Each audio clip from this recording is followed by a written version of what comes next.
Ay guys, mali na pindot ko eh. Ulit-ulit. Ayan. Ayan.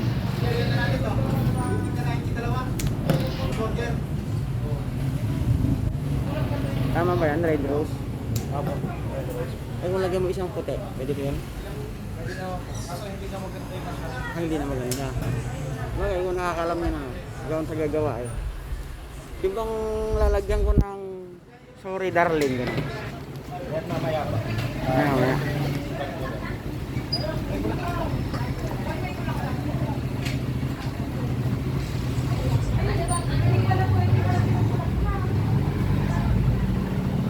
Maganda pa kalalabasan yan. Maganda kalalabasan. Maganda po pa. Dapat maganda ha. Para yung bang patatawarin ako agad yun.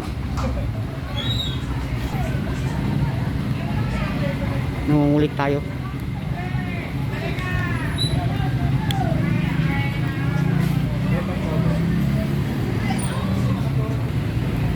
Oops, malapit na.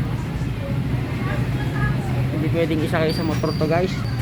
Baka pagdating ko doon, malagas na lahat.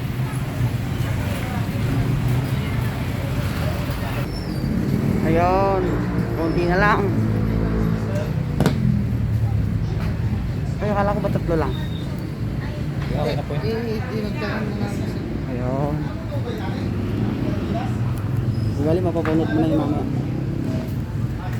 Ito yung kanyang kasama. Say hi. Hi. Talagang ginagandahan para mapatawad ako agad ng asawa ko.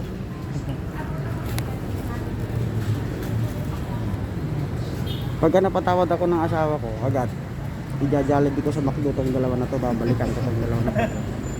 Yan. I-jollibee ko sila sa McDo. Ayan, binabalot na guys. Bagay na bagay sa kulay pink ano. Diba? Galing ko pumili ng kulay.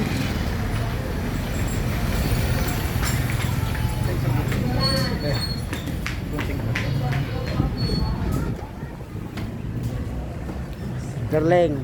Ayan. Tumobra ha. I love you too. Naku, mali yata yun ha. Para sa darling ko yan. Ano tawag doon? May kasalanan kahit. Ano tawag doon para sa op? Tricycle ko pa yan kasi malalagas.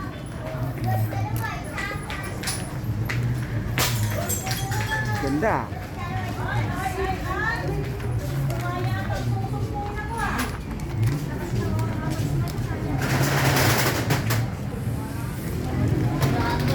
Nagwawala pa rito guys, teka lang, wait. Yan, konti na lang. Isang balot na lang, saka plastic na lang. Ganda. Ganda ng kulay oh. Magaling po siyang gagawa. Shout out po sa mga gusto magpagawa. Dito na po kayo.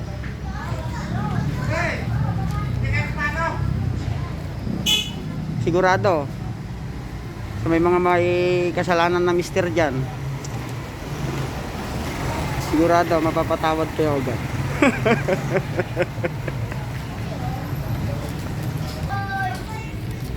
Ayan, finish na. Ayan. Maganda yung pagkakagawa ah. Ang tawag po dyan ay nakalimutan ko. Bulaklak na lang. Ito plastic mo na lang. Tapos okay na. Okay, salamat. Salamat. Thank you.